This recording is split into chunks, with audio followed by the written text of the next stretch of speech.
Hello and welcome to your sixth tutorial of astronomy, and in this lesson we're going to look at the planet Mercury and how it is in size compared to Earth.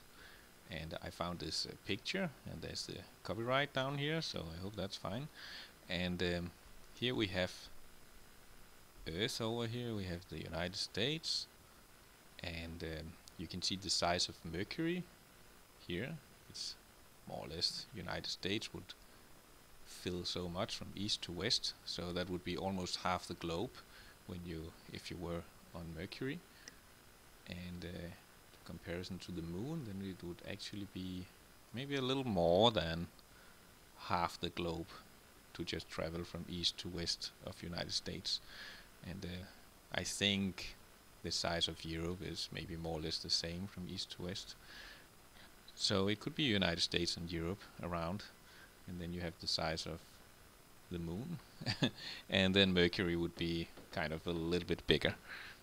Mercury is a bit special because it is having the same face towards the sun. If the sun is over here beaming out, then Mercury gets really hot, like 480 Celsius on one side, and on the other side it can be like minus 120.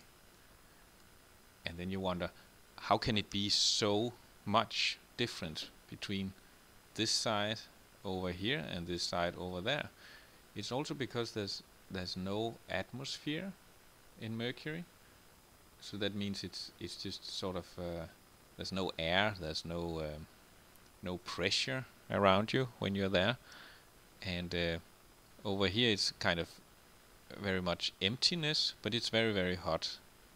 And on the other side, yeah, then it gets very cold because there's no atmosphere to transfer the heat around here. And when we look at Mercury, then it is a hard planet. That means it's full of minerals, and yeah, in the future you could probably travel there and then make some mining companies or something of the sort.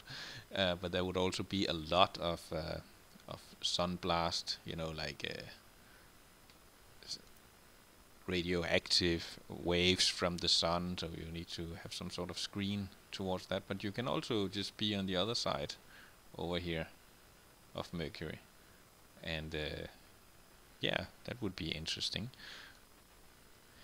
But as Mercury is at least 100 million kilometers away from Earth, and the moon is around, what is it, 370,000 kilometers, it would be like you could sort of test it out on the moon first, make a little base here, and then you could test everything there.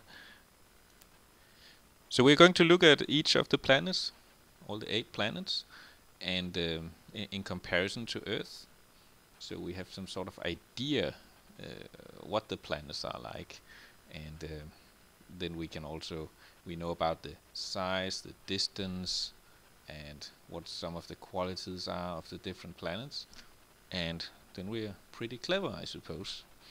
Alright, see you in the next tutorial.